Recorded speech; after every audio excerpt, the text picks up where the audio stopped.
जम्मू कश्मीर में एक नई बहस ने जन्म ले लिया है और ये बहस है लोकतंत्र की लड़ाई की बहस।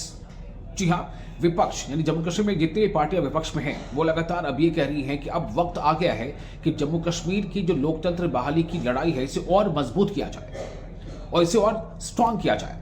और बहुत ही मुखरता से वो अब इस बात को उठा रहे हैं कि अब बहुत जल्द से जल्द जम्मू कश्मीर के राज्य का जो दर्जा है उसे बहाल कर दिया जाना चाहिए। आपको पता है कि जम्मू कश्मीर पहले राज्य हुआ करता था, लेकिन फिलहाल वो जम्मू कश्मीर एक यूटी है। आपको ये बताना चाहते हैं कि दरअसल ये पूरा मामला है क्या और क्यों अब इस मांग में तेजी आ गई है।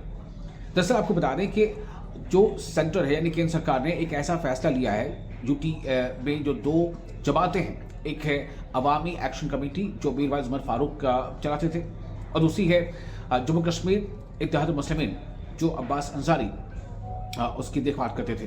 तो इन दोनों संगठनों को प्रतिबंधित कर दिया गया है, ये बताते हुए कि ये दोनों संगठन जो है अपनी कार्यशैली से कहीं ना कहीं अलगाववाद को और आतंकवाद को इससे बढ़ावा मिलता था। तो इस पाबंदी के बाद जब मीडिया ने चीफ मिनिस्टर उमर अब्दुल्ला से सवाल पूछा कि आपका इस पाबंदी के बारे में क्या कहना है, तो उमर अब्दुल्ला जो चीफ मिनिस्टर हैं जम्मू कश्मीर के, उनका सीधे तौर पर कहना था कि किन बुनियाद पर यह किया गया है मैं नहीं जानता। उन्होंने साफ साफ कह दिया कि on what basis this has been done, मुझे इसका कोई इल्म नहीं है और ना ही मुझे इस बारे में इस फैसले को लेने से पहले, चूंकि मैं यहां मुख्यमंत्री हूं, लेकिन फिर भी मुझे इस बारे में कोई जानकारी साझा नहीं की गई, ना ही कोई इंटेलिजेंस इस बारे में कोई साझा मुझसे की गई है।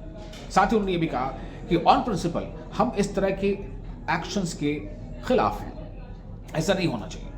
तो अब सवाल ये पैदा होता है कि जब एक यूटी है जम्मू कश्मीर, वहां के किसी संगठन पर प्रतिबंध लगता है और इसकी जानकारी या इसके बारे में पहले से जानकारी जब चीफ मिनिस्टर को खुद नहीं है, तो ऐसे में भला वहां लोकतांत्रिक जो ढांचा है, जो लड़ाई, वो कितनी मजबूत होगी। ये सवाल उठाया है कांग्रेस के एमएलए निजामुद्दीन भट्ट ने। आपको हम एक करके पूरा वाकया बताते हैं कि किस चीफ मिनिस्टर से जब पूछा गया तो उनका जवाब क्या था, और साथ ही साथ इसको लेकर बीजेपी जो है, बीजेपी के नेता सतीश वो क्या कह रहे हैं, नेशनल कॉन्फ्रेंस के नेता क्या कह रहे हैं कि ये जो हुआ है ये क्या है, ये सही है या गलत है।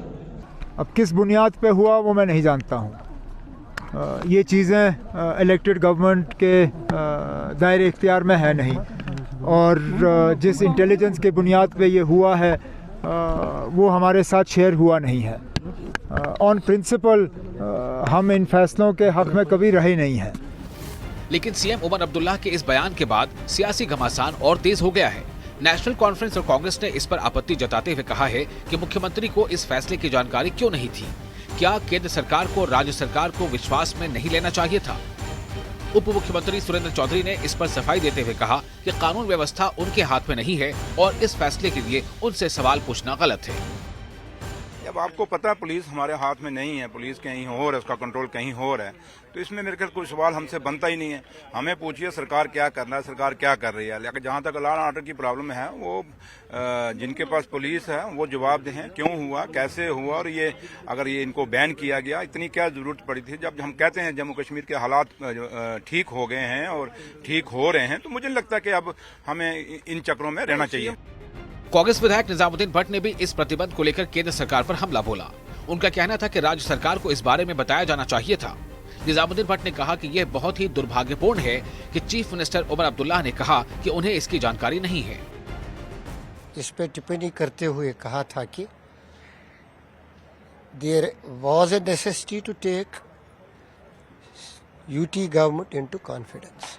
बहुत जरूरी होता है क्योंकि सब कुछ इसी सरजमीन पे होना है और इन्हीं लोगों के साथ होना है, और इन्हीं लोगों की सरकार को अगर आप एतमाद में नहीं लेते हैं तो ये मुझे नहीं लगता कि कानून, आइन और अखलाक के मुताबिक है। उमर साहब ने अब कह ही दिया कि मुझे एतमाद में नहीं लिया गया, मेरी सरकार को एतमाद में नहीं लिया गया, इंटेलिजेंस इनपुट्स मेरे साथ शेयर नहीं किए गए। This very very unfortunate. हम इस मुल्क का हिस्सा हैं। बीजेपी नेता सतीश शर्मा ने इस मामले पर प्रतिक्रिया देते हुए कहा कि ये केंद्र सरकार के अधिकार क्षेत्र का मामला है और सभी को अपने अपने क्षेत्राधिकार की चिंता करनी चाहिए। अब वो ऐसे शब्दों का प्रयोग करेंगे तो मुझे भी उनके ऊपर थोड़ा सा दया आती है कि उनको पता नहीं था या नहीं था। जिसके डोमेन में जो होगा वो उसी तरह से करेंगे ना।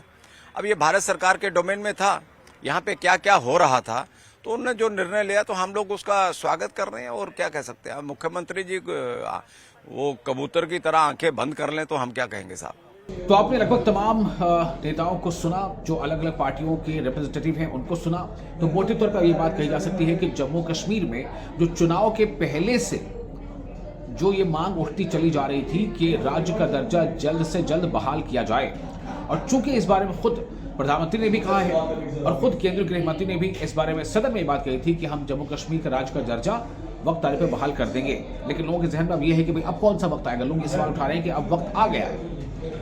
उनका कहना है कि वहां पर डिलिमिटेशन भी हो गया, वहां चुनाव भी हो गए, सरकार भी बन गई, अब वक्त आ गया है कि राज्य का दर्जा बहाल किया जाए। जो विपक्ष की पार्टियां हैं, खासतौर से नेशनल कॉन्फ्रेंस है, कांग्रेस है, यहां तक कि पीडीपी भी, उनका यह कहना है कि अगर राज्य के दर्जे की बहाली नहीं होती है तो फिर ऐसा ही होता रहेगा कि जम्मू कश्मीर के लिए गए कई ऐसे बड़े फैसलों के बारे में खुद यहाँ के राज्य की सरकार को जानकारी भी नहीं होगी और वो फैसले लिए जाते रहेंगे। इससे लोगों का विश्वास जो है वो सरकार पर कमजोर होगा और अल्टीमेटली ये लोकतंत्र पर, जमहूरियत पर विश्वास कमजोर होगा। इसलिए जमहूरियत की बहाली के लिए, लोकतंत्र पर विश्वास को और बढ़ाने के लिए ये विपक्षी पार्टियां मांग कर रही हैं कि जल्द से जल्द जम्मू कश्मीर को यूटी की बजाय अब राज्य का दर्जा बहाल किया जाए। आप इस बारे में क्या सोचते हैं? आप अपने कमेंट्स हमें शेयर कर सकते हैं कमेंट बॉक्स में। मैं हूं विशाल और आप देख रहे थे News 18 JKLH।